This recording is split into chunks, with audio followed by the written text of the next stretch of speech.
Danny, how we doing down in Texas? Hey, Mike, thank you. Good. We're doing good down here. It's a little warm today, but feels good. So we don't have many more hot days, hopefully. So Billy, I'm doing just well. It's always a good day to talk baseball. you got it. So let's hit the ground running. We have our first caller, Eric from Florida. All right, he's Eric BX, and we're going to welcome him. Eric, thanks for calling in. As always, a pleasure, guys. Thanks for having me. Eric, we mentioned that everyone that would call in tonight, we're going to ask them to weigh in. Fox Sports put out a top 10 list, top 10 all time Yankees. And I'm going to read the list quickly, and we're going to ask you to weigh in, please. Sure. Number one, they have Babe Ruth. Two, Lou Gehrig. Mickey Mantle, third. Joe D, fourth. Derek Jeter, fifth. Sixth, Yogi. Seven, Mariano. Eight, A-Rod. Nine, Reggie. 10, Judge. Your thoughts?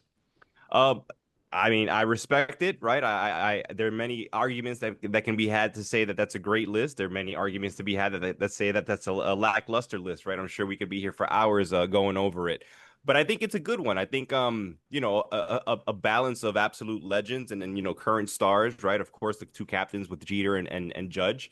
My list would be a little bit different, but again, to each their own, right? Yeah, well, let's hear what you got.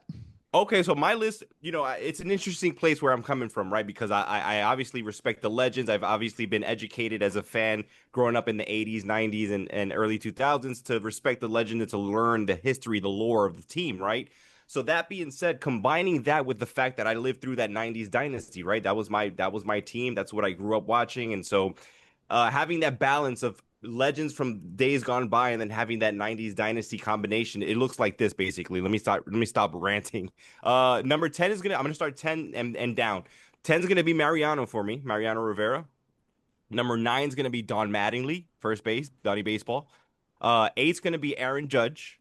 And we can sit here and again we could talk about why for days. Number 7, Yogi Berra.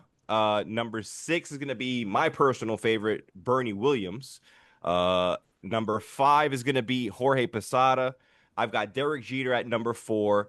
I've got Mickey at 3, Joe DiMaggio at 2, and Babe Ruth at number 1. That's what my list is looking like. Very, very interesting. Billy, your thoughts on Eric's list? That's unique. I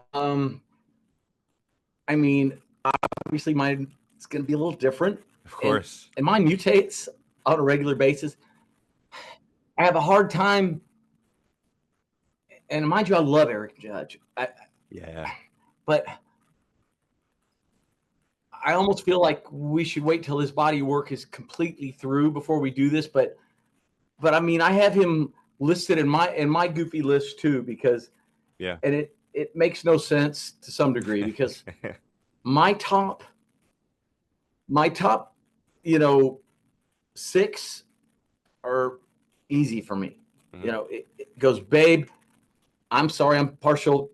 I'm probably not doing this because Danny's on the show, but I'm going with the Mick as my number 2 over position because a lot of people have Lou Gehrig there at number 2, and I love what he did, but played first base. Mm-hmm. Mickey was the center fielder that could really run. That's important to me. So I go Babe, Mickey, Lou, and then I've pretty much got Jody and Yogi as a tie at my number 4 and 5. And again, I might have to put Yogi before Joe D because of the position, because catcher's such a tough position. But Joe D was married to Marilyn Monroe, so I maybe have to go with him. Everything's factored in, right? yeah. I'm then going, absolutely. I'm then going with Whitey because he's one of the greatest pitchers in postseason history, and as great as your team is, you got to have that guy on the mound too. And I'm sorry, you can ask Danny, who our father said they want on the mound in every big game. They wanted Whitey Ford, and so that's my first group. Well, then I've got Rivera on there. It's the greatest closer in history. I've got Jeter on there. I want a couple other captains. I want Thurman and Donnie baseball on there. They're the two most respected players I watched ever. But then you got to talk about guys like Dickey and Maris, Phil Rizzuto. You got to talk about those guys. I mean, A-Rod and Reggie were amazing, but they didn't wear pinstripes long enough for me to put them on this list. And so it's tough. I mean, you could go so many directions with this. So I've really just got a top 6 and a hodgepodge of other 5 or 6 guys. Fair enough. Danny, what do you got? Well, it's a hard, it's very hard, Yeah. because I mean, everyone has to put Babe number 1. You know what I'm saying? I mean, that's just a give me, because I don't know that I've ever heard anyone ever not say he was number 1. And so my problem is the number 2, and I love Lou Gehrig, but I think I would have my dad as number 2, just because, he had a great, I mean, if you talk about his prime years, I mean, there's really, that his 56 and 57 years, I mean, 350, 365 and 7, and then he had 353 and 56. I mean, those were pretty high numbers for that era. And so I think I would put Dad as number 2, and then Gehrig is number 3. And then I don't know, I'm kind of like Billy. I think I would have to put Yogi as number 4, because I mean, for me, he's the greatest catcher that and I was just a little kid back then still, but I mean, if you look at what he's done, what he did, and shit, he won 3 MVPs. I mean, 10 world championships. Exactly. I mean, you can't 10 rings. Yeah. 10 rings. You can't overlook that stuff, man. And Yogi he played in a lot of games, and something I never knew was that he didn't have that. I think I heard it when y'all talked with Larry the other night.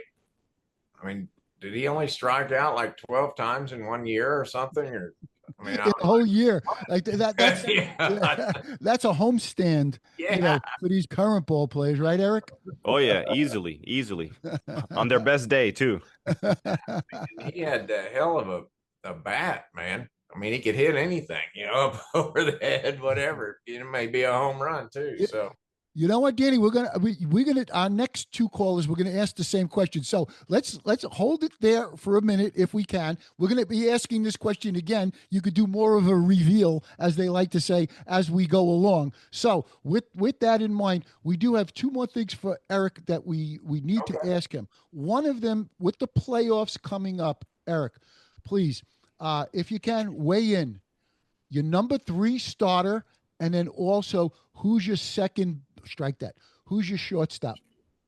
So, just knee-jerk reaction response. I'm going Rondon number 3. Only because I feel like he has the. I feel like the rotation kind of dies down a bit when you get into that number 3, 4, 5 spot, and so I feel like putting him in the middle there, although you would typically expect him to be in that 2 spot, I think kind of like shakes things up. Puts a little bit more pressure on the opposition, having a left-handed pitcher, right, in the number 3 spot. So that's my kind of like hot take at the moment as far as who my number 3 would be. You threw me a curveball, but I'm going to throw it back at you. So, okay. So I see what you did there. You split up the lefties, and that's okay. Yeah. Now, here's the question that I was really driving at. Mhm. Okay. We have 3 righties. We have Luis Gil. I mean, he won Rookie of the Year last year. Right. Will Warren, excellent year too. Mhm. Cam Schlittler. It's a small sample size, but you got to be impressed. So that was basically the essence of my question. Who's your third starter of those 3 righties? Who are you making the third starter? Third starter for me is going to be Gil. Honestly, because I feel like Gil, like you said, Rookie of the Year season last year. Granted, he was injured at the beginning of this year, but I feel like this is me being a crazy fan, right? This is me just crazy fanatic logic, right? That might not make much sense, but I feel like as a guy gets pushed back into the season as a result of injury, his prime, if you want to call it that, for the season gets pushed back as well. So I feel like personally, maybe the kid's kind of getting into a groove now that we're getting into the end of the season, beginning of the playoffs, where typically this would be happening earlier on in the season. But he was gone for for a good portion of this current season. So again, hot take. I think Hill would be the right hander for me in the 3 spot, Well, putting a little pressure on him to perform well as well. okay, so a follow-up question from us to you. With that being said, you want Luis Heel, and that's understandable. Mhm. Now, with regard to the bullpen, do you see yourself taking Cam Schlittler and putting him in the bullpen, or Will Warren and putting him in the bullpen in a playoff venue? Or do you say, I'm going to let my bullpen that pitched out of the bullpen and knows how to warm up quickly, I'm going to leave that alone? So that's a follow-up question. Given the current events, right? Given that we've had a bullpen performance from the Yankees that was a bit lackluster in the last couple of weeks, right? We've been struggling a bit. That combined with being able to maybe throw Warren or Schlittler, like you said, into the bullpen, I think would be a power move again. Because I always like to go into the playoffs thinking power moves, right? Like thinking how we can catch the other team off guard and help us later on down in the series. And so I'm thinking one of those two power arms in the bullpen coming out strong for us to lock down, say, a 1 or 2 run lead for us would be a power move. And then again, it would help maybe support that bullpen that was a bit shaky not too long ago, but maybe that helps push them over the edge, getting into the playoffs and finding that confidence that they had earlier on in the season, finding that groove. Gotcha. Great answer. Now, we had one more thing, and we're going to let you throw this out, and then we're going to put Billy on the spot. Billy doesn't. We're going to throw a curveball at Billy, but we know he can handle it. So you mentioned to me that earlier that you'd like to make a comment, and you're excited to see what the Yankees do with the farm system. So could you pose your comment or question that way, and we're going to let Billy handle that one. I think a big part of it for me is that I've never been so locked in and paid so much attention to the Yankees farm system as much as I've had this year. Obviously the baseball card, the hobby that has a big part in that. But I think, the conversations that have been had recently, over the season, but more so recently, given Volpe's, performance or lack thereof, guys like Lombard Jr., guys like Spencer Jones, right?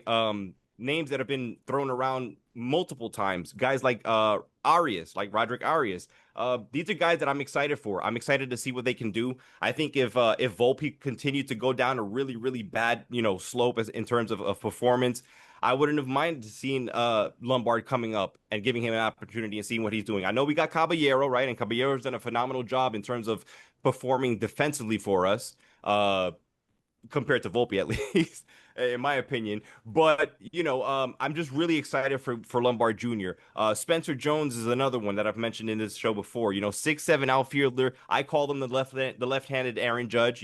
A bit of a high strikeout ratio, but that's something that we can most certainly work on, given the fact that when he does contact the ball, he contacts it really hard and makes it go far. So just a couple of names, like I said, amongst many others, that I'm curious to see how they're going to play out. Who's going to be the one that becomes that powerhouse name in the next 5 years in Yankee Stadium? Who's going to be somebody that might be a key, selling point if we're trading names, if we're looking to, get somebody from somewhere else. I'm excited to see how that plays out between now and the off season, rather. Wow, Eric, you're so well versed. It's great to hear the excitement in your voice. Billy, your thoughts, comments? Well, I called a couple of my clients today that played with some of these guys, and I represent some Yankee players. And one of the guys, and I was looking at several different old lists because these lists mutate, right? The top 30 changes and moves. And I saw one list where it had Mike's favorite guy, Cam. I'm going to mispronounce Schlittler. Be careful, we don't have a dumb button there. It's a tongue twister. Cam S. Yeah. Well, anyways, there's a kid named Carlos Lagrange, and he was literally ranked above Cam. And my guy loves him. He says, look, he's a DR guy that signed for nothing. The Yankees signed him for $10,000. He's got a little chip on his shoulder, which is a good thing. throws 100, but he's got a big-time sweeper. Now, mind you, I'm talking to one of my clients who plays on a summer ball team with a group of DR guys, okay? And he's the only blonde-haired, blue-eyed guy in the group. And they love him. He speaks the language. He knows them all really well. And he's just like, Billy, this guy is going to be special because he gets it. He's got that chip on his shoulder, but yet, unlike some of the guys, he goes out there and he tries to assimilate. And yes, he's proud that he's from the DR, but he's also trying to be a good American and put it all together and be a good teammate. And he said, the things he told me say a lot about this guy. So he can't say enough about Spencer Jones and what his future is going to be. You know, it's, to me, it has so much to do with how their break-in goes. How do those first few games go? And who can play in New York? Because it's a hard place. You know, that was something I was saying to him. I'm like, how do you prepare guys to play in the city? Do we set fans in the stands in the minor league games to call them names and throw batteries at them to get them ready for what's coming? That's the eternal question. You know, What's in here? What's that sixth tool? Yeah. Great answer. Go ahead, Eric. We'll give you last thoughts.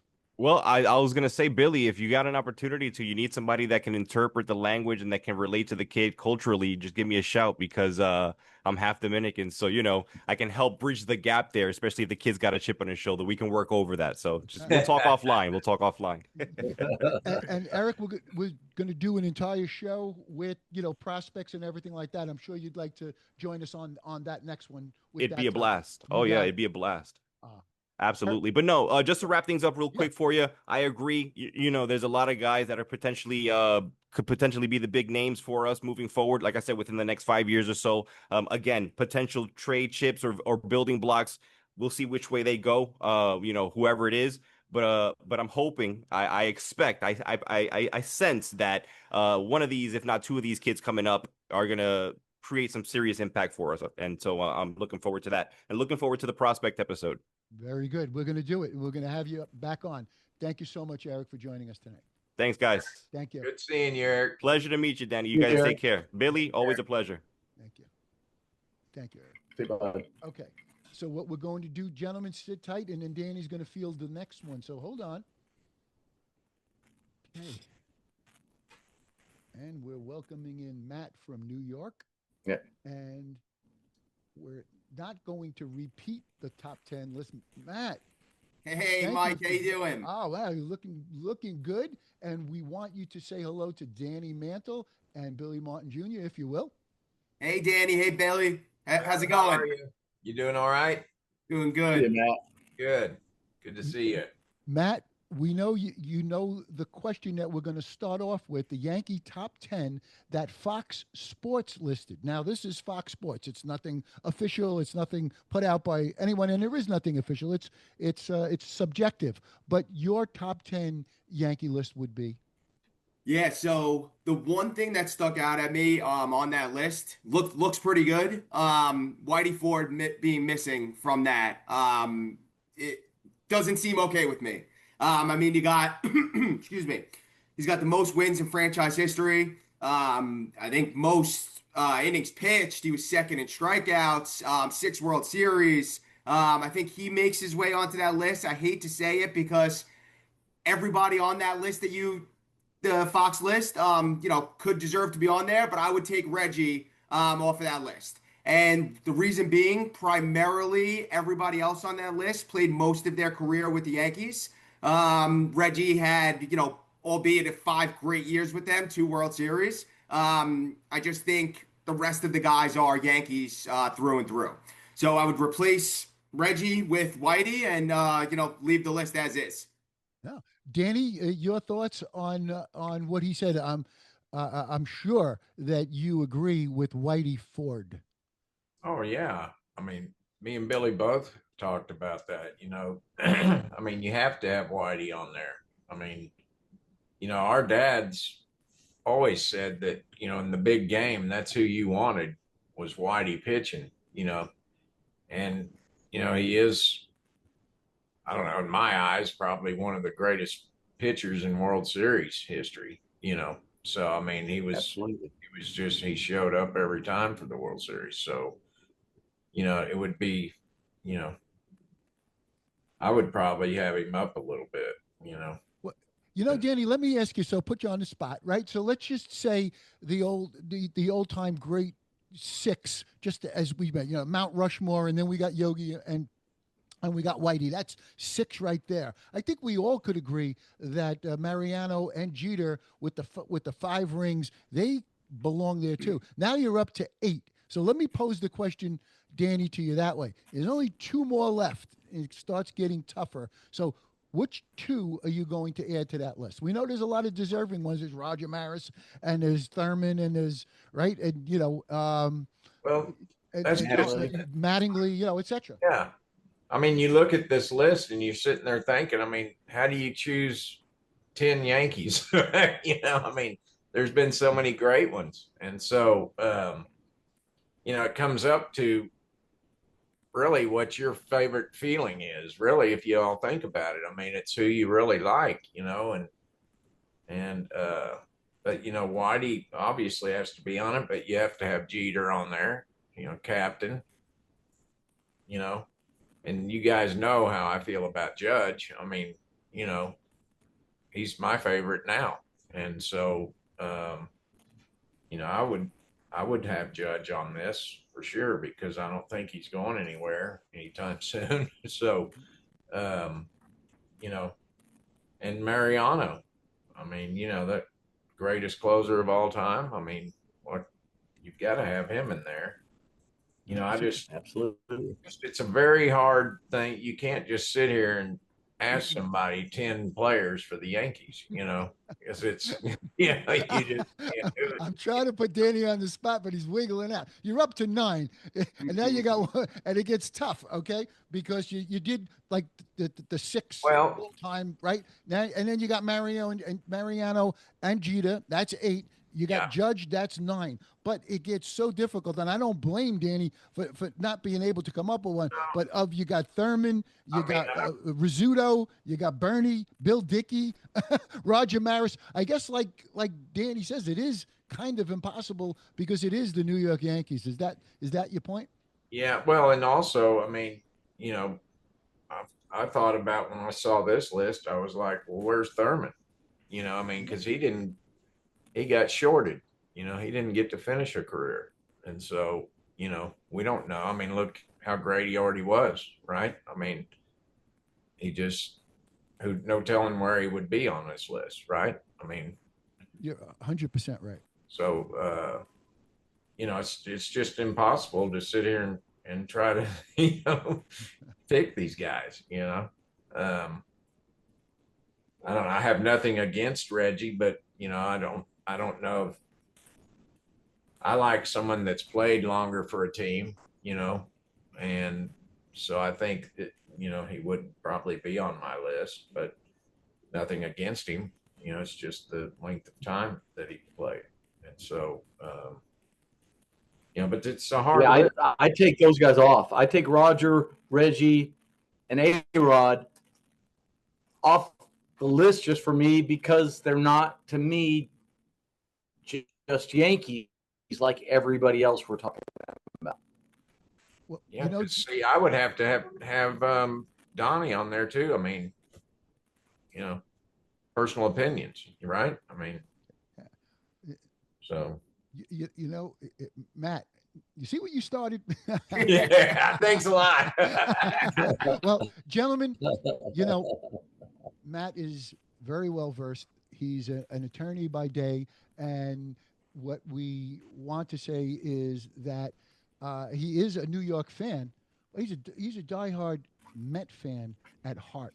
And Billy said, "Hey, why don't we get somebody with that's a Met fan? So it is New York, and you know, it's a big city, etc., like that. It was a great idea, and Matt was so well spoken on the last one that we certainly invited him back. Now I'm going to throw a tough question at you, Matt, and then we're going to drill down a little bit because we could tie it into the Yankees, Sure. etc., and all. Now the Mets have 6 games left in the regular season. Okay, they're fighting, you know, tooth and nail to try and get in. But my question to you is, if the Mets don't make the playoffs, which do you blame more? Lack of pitching, lack of team chemistry, and by that I mean, is there something? Is there a little something between Soto and Lindor, or is it something other? Your comments on that? Yeah, I think the direct answer is I blame the pitching. And I'll get into that. But I first want to say I think everyone deserves some blame. I don't think anyone should go unscathed if we don't make the playoffs this year.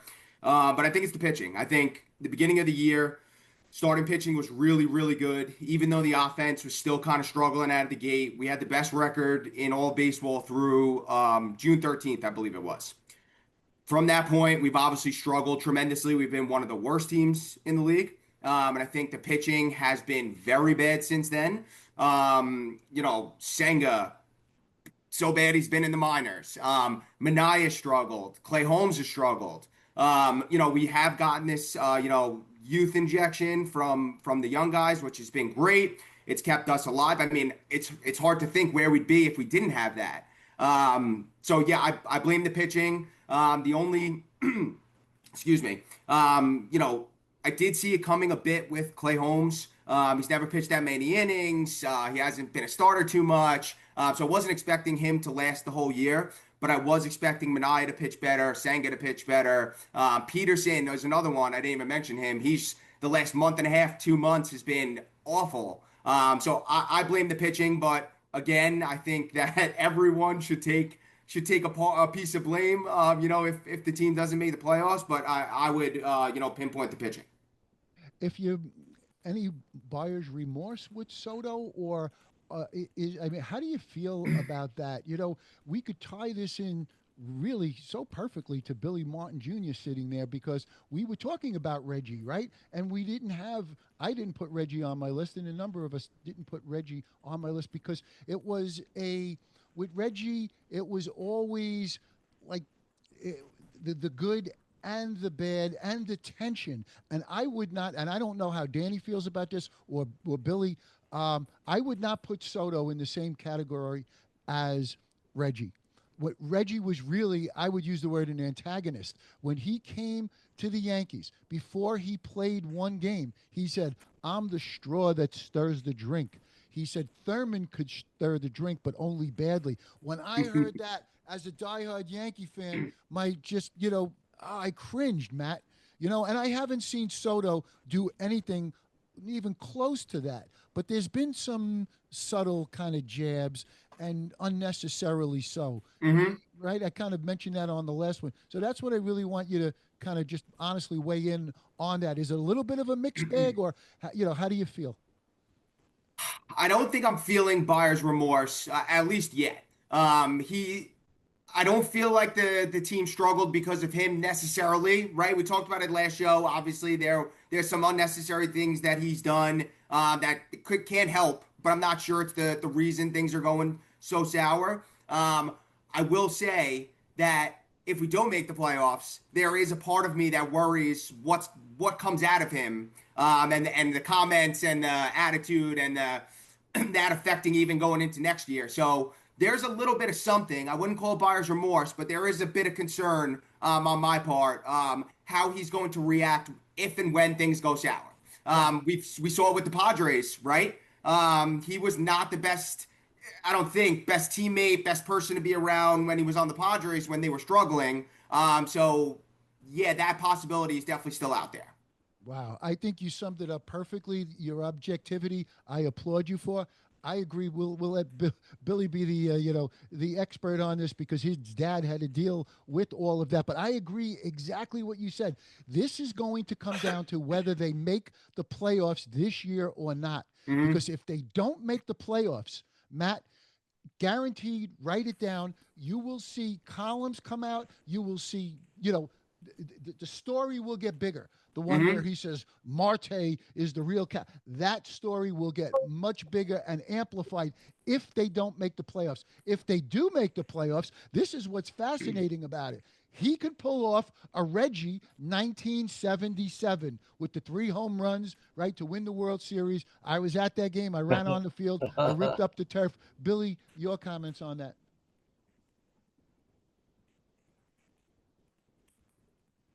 Well, I was at that game too, and I was kind of pissed you got some of the turf I was after, but I'm going to let that go. Yeah, it is very reminiscent to Reggie. I mean, that wasn't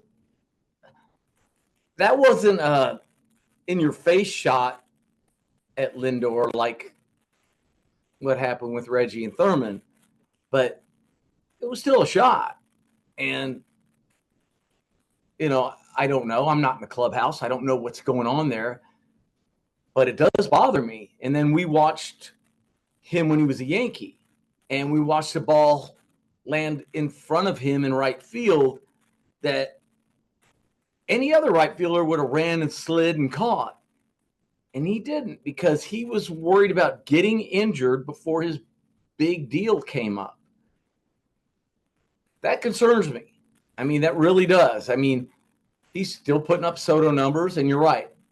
If he goes and has a 3 home run game, and does this all go away? I'm sure. Because at the end of the day, you can have one cancer on a team. You can have one bad guy. You can have one guy that the players don't like around you. You can't have 2. And that's where it creates a problem, because then the guys start infighting on which jerk they like better. Because this is professional baseball. And to be good at this game, you have to be selfish to some degree. I talked to Dad a lot about Reggie, because Reggie was really good to me. And I really wish Reggie would have known how much my father did respect his ability to step up in big games.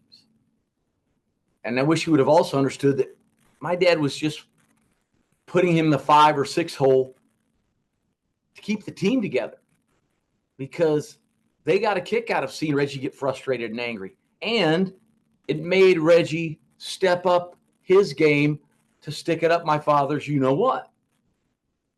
So it all worked. Do managers do that today? I don't think so. I think they get their lineup handed to them by the analytics guys.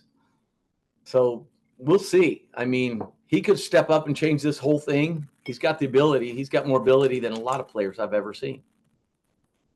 Matt, we're gonna ask Danny to give some thoughts also. Before we turn it over to Danny, I just want to mention to you that Yankee fans that were brokenhearted when they went out and they spent $150 on a number 22 Yankee jersey.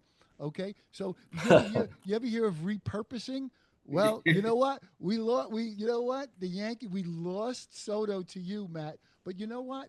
We have another guy wearing number 22, and he's a young kid, but he's not doing too badly. Ben Rice. So anybody with that jersey, and that's the one good thing, that you don't have to put the name on the jersey. It's just number 22. So those Yankee fans with 22 were able to repurpose that. But Matt, before I turn it over to Danny, I want to thank you for coming on. We're going to have you on as a regular, and I mean this from the heart. I personally love New York. I love savvy baseball fans. Okay, so it's just great having you on, and it's great having you on as a passionate Met fan. And I could think of nothing better to root for than another Subway Series. And with that, I'm going to turn it over to Danny Mantle and say, Danny, your dad had a lot of experience with Subway Series. So if you could speak to Matt and what you think the relationship in New York and the rivalry and how it all feels. Yeah, I think, because obviously that it seemed like those 3 teams back in the 50s in New York were, because that's really being the biggest market, that's what you heard about all the time. So, But it's funny because Dad was really good friends with Willie Mays. He was friends with Duke Snyder and everybody. And the players back then were so much. I don't know if they were different or what, but it seemed like everybody had good friends on each team. And so that's just what that I know as a fact because Dad's one of his greatest friends was Don Drysdale. He was the pitcher with the Dodgers. And so, they were just great buds. And Billy can tell you, his dad had friends all over. But, the Subway Series, back then, like I said, you had those two teams and the Yankees, really, because I mean, how many times did they all play, And so, those were really important games, especially because they were all three in New York. And so I think that was, I mean, for us, for, me and Billy and Mike, I mean, that would be a great thing. I mean, seeing the Mets and the Yankees again. I mean, that's just my opinion because I love to see that Subway Series because that's a real rival, so it's a great thing to see. So Well, let's hope they both get in, Matt.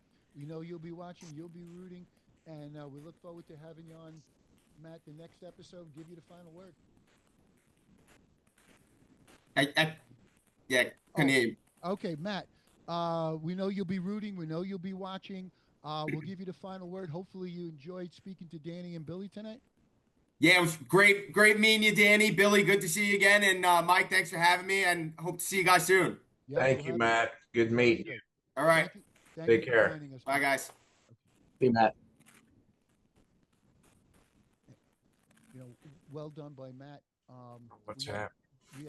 We have another caller. He's been waiting patiently. We're going to bring him in. Is it And Mike? I'm here. Could you hear me? Barely, man. Really? All right. We're going to have to figure that out. Okay. You could hear me, but not well, right? Okay. Starting to now. When you get real close, you can hear it. Okay. All right. Sorry about that. All right. That's We're going to go okay. down to Yeah. Arkansas. We're going to welcome in TJ. Gentlemen, I think you remember TJ. I remember TJ. Hey, Dan, how you doing, sir? You doing all right? It's a pleasure. Yes, sir. What's up, Max? How you doing? Hi, Bill. TJ, we're going to start off with the question about the top 10 Yankees. You saw the list. It was put out by Fox Sports. A little self-serving. A-Rod works for Fox Sports as an analyst, but so he's in it. But you know what? There's no right or wrong answers, but we're going to ask you for your top 10, Yankee top 10, please. Do we get a drum roll? Okay. I got the Bambino, Yogi, the Mick, Joe DiMaggio, Lou Gehrig, the Mayor, Derek Jeter, the great Mariano Rivera, Thurman Munson, Don Mattingly, and Aaron Judge.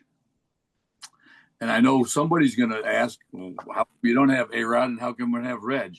Reg was one of my favorites, but I'm going with perennial Yankees. That's my opinion of who should be the top 10 New York Yankees. So that's why I discarded the other two. But they're both obviously tremendous New York Yankees. Billy, I mean, I think we all actually across the board, we all said the same thing.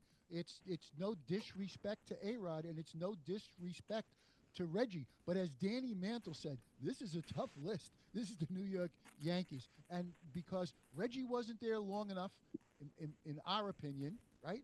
And A-Rod also. The other thing that I would also say is, 2009 he had a great postseason, but he did not. I mean, he had two MVP seasons where it was just really, really bad. Okay, and even in 2009, some say he carried us through the World Series. That's not exactly accurate. He was a monster. Okay, leading up to the World Series, but in the World Series, who was the MVP? Matsui. was the MVP of the World Series. Okay, so that's a little bit of a subtlety. But Danny, I think TJ had very, very similar thoughts to all of us. So your comments on his list. I like it. He mixed it up, and it's, because like you said at the beginning, Mike, there's no right answer really on any of these guys, I mean, like I said with Babe, I mean, Babe's just Babe, he's going to be number one, right? And so, and I've seen Dad at number two and seen him at number four, before. And, look, in my book, he's number one. So, I mean, well, how do you choose any of these guys? I mean, you got Jeter with the newer guys, you got Mariano, these, and it's just hard. And at least these guys all know. And TJ, you may know too, Judge is my guy now, and so, Yeah. I mean, I don't know how you do anything. And Thurman, obviously, I don't think he got it. I mean, he was already pretty big and he didn't get to finish his stay, man. And so Thurman's definitely got to be in there somewhere, And So- TJ, you showed your bias as you were a great catcher at Arkansas State. We noticed you snuck Yogi in at number two, so the catchers stick together. We're gonna ask you a tough catchers question in a couple of minutes. But before we get to that, TJ, the playoffs are right around the corner. I have to ask this question a little differently than I asked one of our previous callers because he kind of went a different direction on me. But we're going to assume, okay, Fried and Rodon, okay, the two lefties are You're out. three. Right? Yeah, I lost you for a minute, Okay. Mike. Okay. Sorry about that. So It's all right. With the playoffs coming up, okay, Sure. we're going to ask you the number three starter. We're going to assume Fried, and we're going to assume Carlos Rodon. Okay, now it gets a little tricky, okay, because Luis Gil was the rookie of the year last year. Which actually, we know he missed most of the year this year, so that's to be taken into account. Will Warren has, pitched very, very well, distinguished himself. He takes the ball every fifth day. You can't take that away from him. But Cam Schlittler has exploded onto the scene. So your thoughts, who's the number three in the starting rotation? I'm going with Cam Schlittler. I think his velocity, he is a power pitcher, misses bats. I think the kid is going to be a top secret going into the playoffs. And I know a lot of things have changed in the last few weeks for the better for the ball club. So I just think this kid could be one of those guys like Jarrett Wright, come into the postseason. Not a lot of people are familiar with you, and he could just be dominant. I mean, he's throwing 98, 99, 100.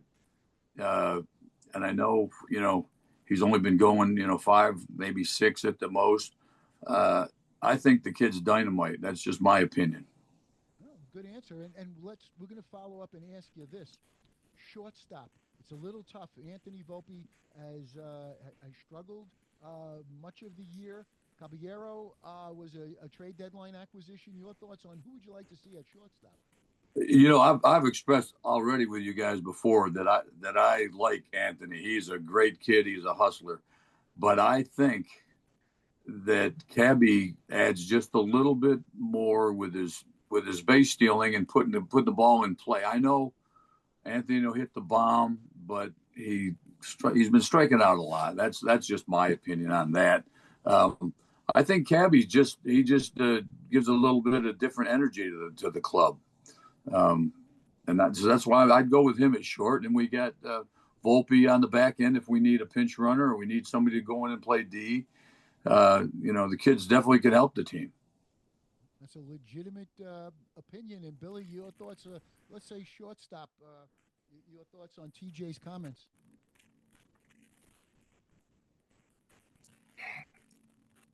I think we're hearing. And I can agree with what TJ's saying a bunch. I love the super speed guy. I love the guy that steals bases, puts the ball in play. I wish we'd see Volpe have a two-strike approach more because I think he's a more complete player. And I think this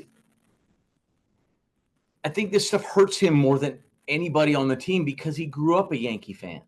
I really do think it affects him way more. I think if Anthony Volpe were playing for basically any other team than the Yankees or Mets, he'd be a perennial all-star and we wouldn't have to worry about this stuff. But that, or it could be the new girlfriend. I mean, she could be his biggest problem right now. As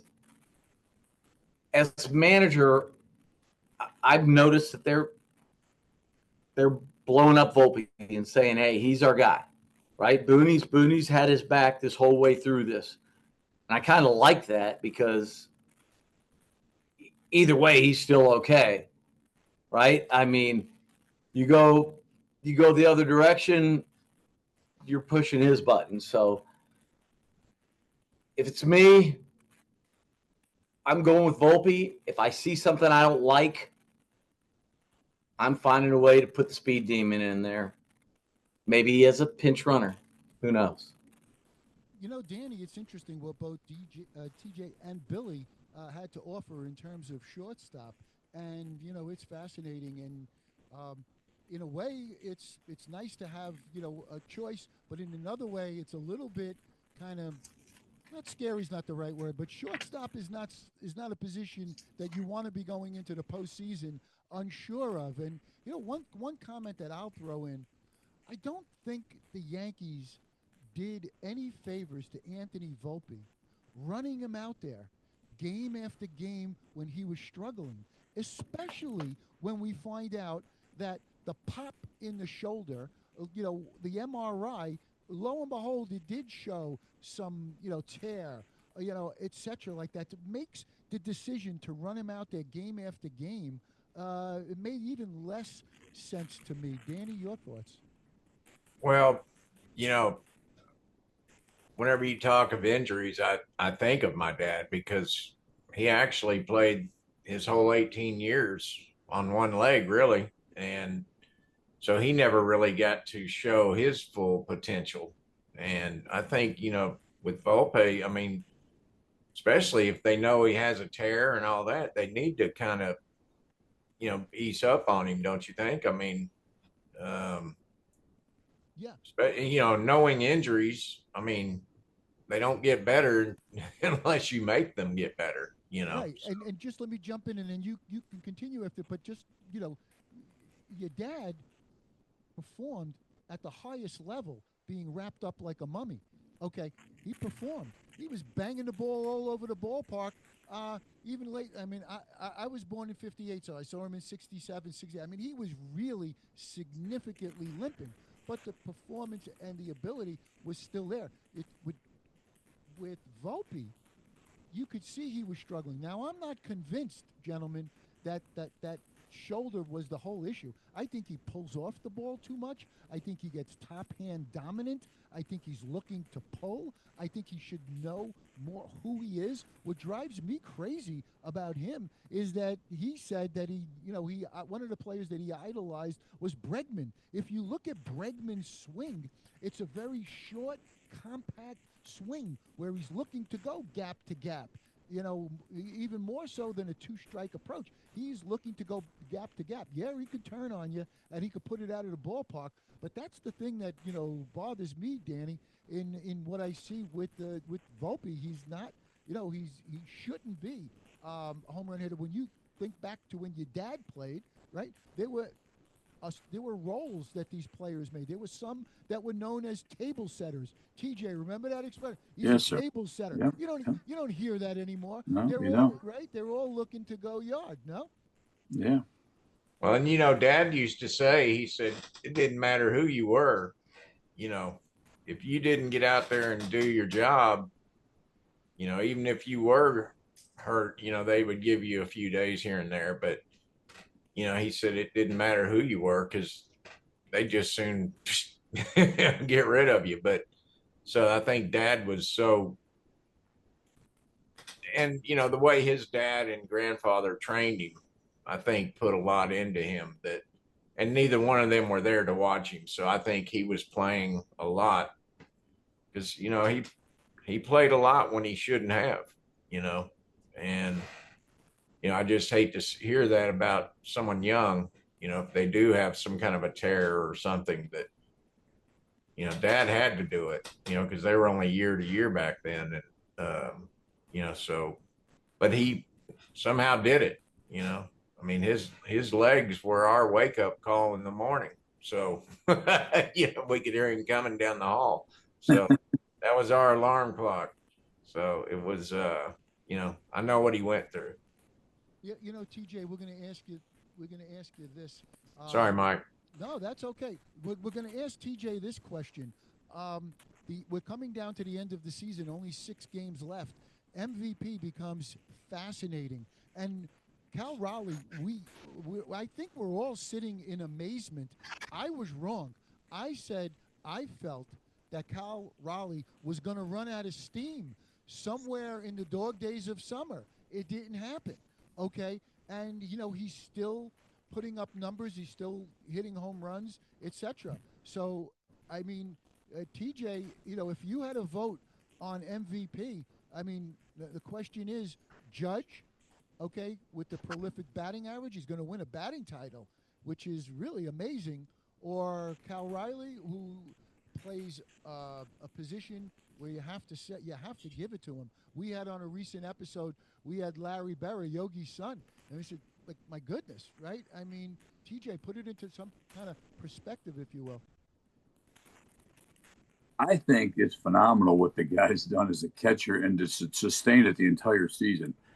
Like you, Mike, I thought, he's going to hit a wall somewhere. He's just, he's just not going to keep hitting them like that pace like he was. It's tremendous. And the fact that he is in a pennant race, he's playing for a good team. He's in a position that's just an unbelievable spot to do what he's doing.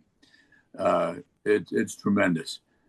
The only thing that I wouldn't give him, the only reason I wouldn't count him in as the MVP without a doubt, was his batting average. And I think if Aaron hits a couple more home runs, he's got the batting title.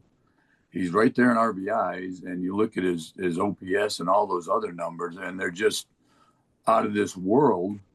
I think if Judgy hits a couple more, it's his. And maybe I'm biased because I like the guy and he's a New York Yankee, but I try not to be biased because I was also a catcher. So I think I'd go with Judgy if he hits a couple more. Wow, you hit it right on the head. And Danny, we're going to throw it to you because if he hits one more, that'll be 50 home runs. And Danny, we have a trivia question for you. Who was the last baseball player to have over a 300 average and hit 500 strike? Who was the last player to win a batting title and hit 50 or more home runs? It was 69 years ago, I think. We're giving Danny a hint there. Yeah, couldn't have been Mickey Mantle, could it?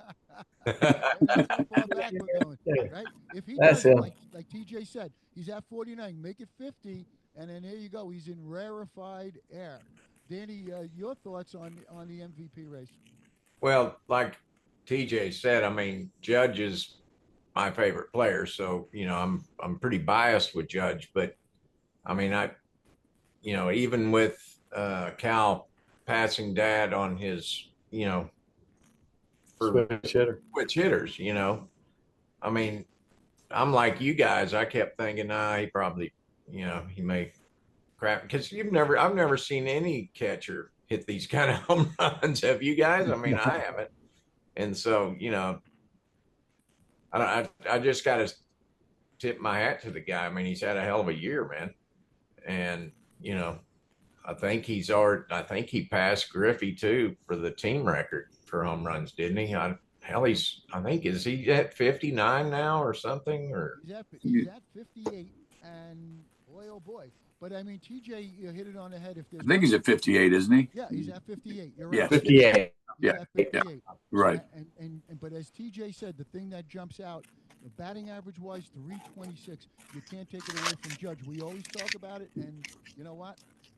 That bodes well in his column. One thing that Billy pointed out to me today He said, Mike, there's a little bit of breaking news coming from MLB. So we're going to ask TJ to weigh in on this, and then Danny and Billy also. So we had a little breaking news from MLB, and they said MLB will be using the automated ball strike challenge system, the ABS challenge rule.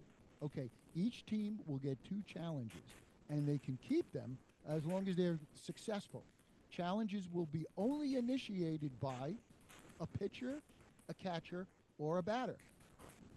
Requests must be made immediately and be done by tapping the top of your hat or your helmet. So TJ, as a catcher and a hitter, weigh in on this. What do you think? I'm for it. I'm so tired of these umpires just getting too many wrong. Your thoughts, TJ, first. I mean, they say when they did it in spring training, they showed it, and it didn't take any time. They did it, and it was bang bang. They were there. It had the instant replay, and it verified it. So one way or the other, confirmed strike or ball. I think it would be good. I think it's definitely a positive. Anything we can make things more accurate, I think that's a plus for the game. Billy? I totally agree with TJ. I kind of wonder if 2's enough, if there should be more than 2 per game. But even more importantly for me, I want those umpires to have an average that they got to wear on their sleeve. I want the guys that have the best percentage of being right and wrong to have to wear that, just like the players do, right? I mean, think about how many times we see a player get angry because a pitch this far outside gets called a strike, and that player's mad because that's his resume for life. That's his baseball card. That's what he's judged upon for the rest of his life, because this umpire missed or didn't miss a call. Well, now we're going to have proof of that. And I think the umpires need to show that and wear it, just like the players do. I think it'll take it to a new level for them trying to get it right, and as it should be. Accountability. Exactly. Danny, your thoughts? That's why Billy, I think, is right. There should be more than 2. So,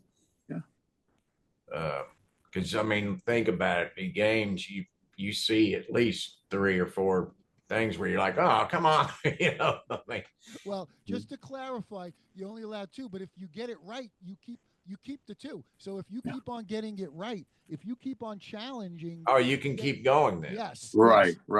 You only lose the challenge if you're wrong. So Yeah. I think that's a little bit part of what they're doing. They're trying to, make sure the egregious ones are called. But if they're trying to put that little extra pressure on you. You get 2 challenges. You could challenge 10 times, and if you're right 10 out of 10, you keep on going. So that's Well, then that's great. Yeah. Yeah. So I mean, it's a start. Maybe they'll fine tune it. But yeah, I'm in agreement with all 3 of you gentlemen that I think that I'm in favor of it. Glad to see it.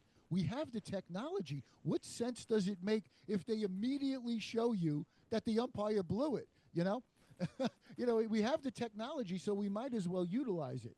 And again, if you get it right, you keep on going. So that's it. Here's one comment where it's like you got to tap the top of your head, right? Like your hat, like this. Well, Aaron Judge, he gets more calls on low pitches against him, so he's going to be tapping the top of his head. I think we better get him some aspirin or something like that, because he's going to be banging his head a lot. Or put a little extra padding in the helmet if you know what I mean, guys. Hey, gentlemen, I think there's one thing we need to think about, though, or the teams need to think about. When you should be doing this. Is it going to be, right in the first inning? If you blow it, and like you said, you only get 2, if something happens and you use them and you come down to the 9th inning, 10th inning or whatever, and it's really crucial, I think those are some things that they're going to have to really think about, to tinker with how they're going to work it. Absolutely. You know, they'll look to fine tune it, but I guess just I've, as we're I've saying, got to yeah, go add to ahead, that too. go ahead, Billy. Well, what's going to develop with this is every time you get punched out as a hitter on something you thought that was a ball, guys are going to start doing this just out of reaction. Yeah. And they're going to be wrong sometimes because we are wrong sometimes. That's my only concern is that's why I want more is maybe it needs to go into the dugout. Maybe it needs to be the manager's call because I know as a hitter, if I'm up there and I think I get rung up, I'm doing this. Well, like TJ just said, this moment of mine might not be that big a deal, but to me it is because it's me. But really for the team, we might need that call in the 8th inning with guys on second and third and one out. And I don't get a chance to knock a run in. So I think they need to tweak it some, but I love it. I love that they're going there, and it's going to be interesting. It will be. You know, it's been a it's been a controversial show, and you guys have all distinguished yourself very, very well. I have another controversial, one last controversial question to throw out. And Danny, you know better than anybody. Okay, that Mickey Mantle. Okay, when later on in his career, when he had Roger Maris, it was the M&M boys. There's no question about it, and we embraced it. But we all loved Mickey most. I mean, there's no question about that. Well, here's a question I'm going to throw at you. It's a little bit similar. We've had a long show, and we've had a lot of passionate Yankee fans. Here's a name that hasn't been thrown out yet. We haven't really talked about him. Giancarlo Stanton. Now listen to this. He's got 450 career home runs. That's a nice number. He's going to close in and probably will get 500. Here's something else to mention besides the fact that, you know, we know that he's, of all the active players, he's got the most home runs of all active players. He's 41st all time. Here's an interesting nugget. He has a 662 career postseason slugging percentage. That's third highest all time. Now, Danny, forgive me because it's postseason, it's not World Series, so it's modern day, right? So we get that. We know that Mickey for sure holds all of these World Series records, including the most home runs, which will never be broken.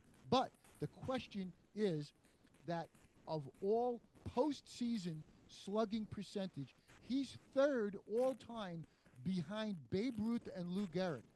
My question to you, gentlemen, is when we talk about the Yankees, when we talk about postseason, and it's interesting to juxtapose it against Aaron Judge, who has struggled in the postseason. We have Giancarlo, who's not around during the regular season many times. He doesn't play hurt, so we don't check off that column, which drives us all crazy. But he does seem to answer the bell in the postseason. Danny, could you give us a few thoughts? Do you think he's a Hall of Famer? Stanton? Yes. Yes. I mean, I think, you know, I don't know. I mean, he seems to come through in the clutch. I mean, you have to admit that, you know, he's always come through in that. And those are the guys that, you know, it's the World Series that counts.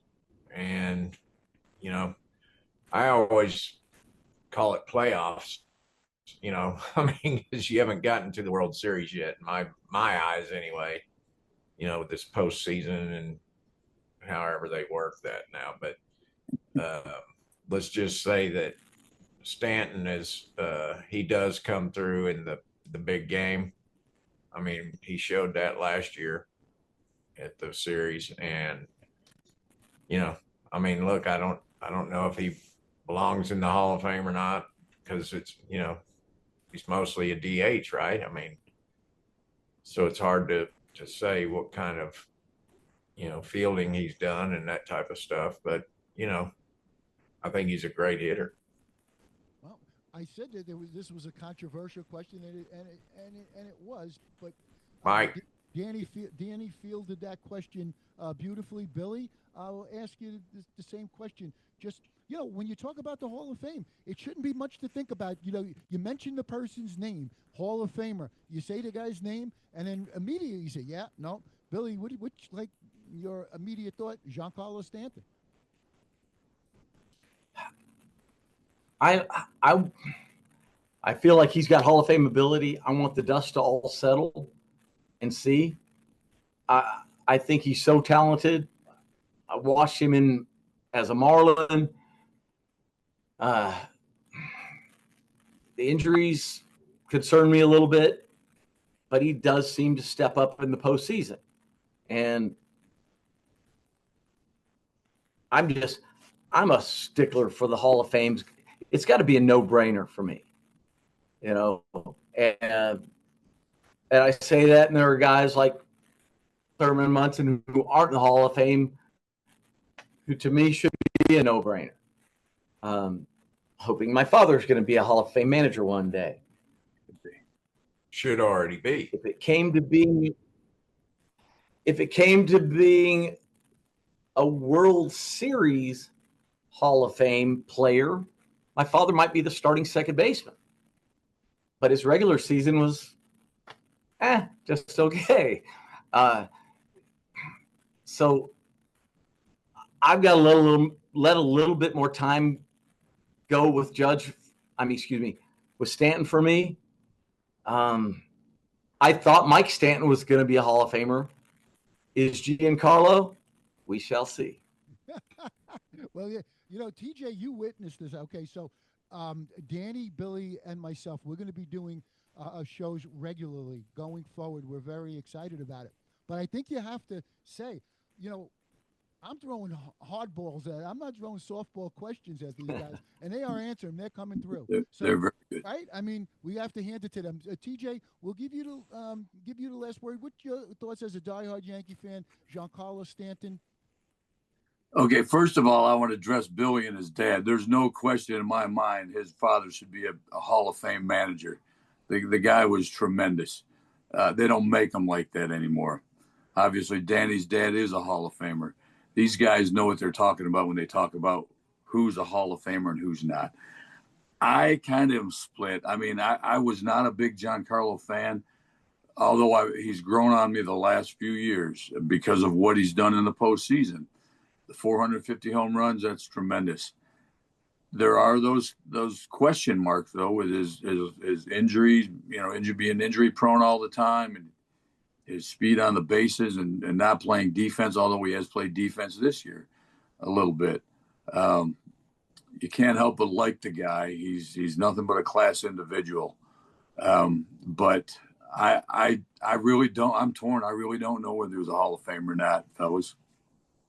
Well, that's a legitimate answer too, and I think that kind of echoes what Billy was saying, etc. But he just wants to see a little bit more.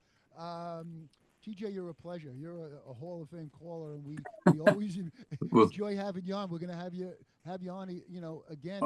We really, really appreciate you. And let me also say, I agree with you wholeheartedly about Billy Martin. He should be in the Hall of Fame. Here's a great idea. Put him and George in at the same time. Okay, put them both in the Hall of Fame. They belong together. I love that. And they belong in there. So, Gentlemen, we want to thank you so much. Danny, you're the best. Billy, always hit it out of the ballpark. TJ, thank you. And ladies and gentlemen, thank you for joining us, and we're going to see you on the next episode.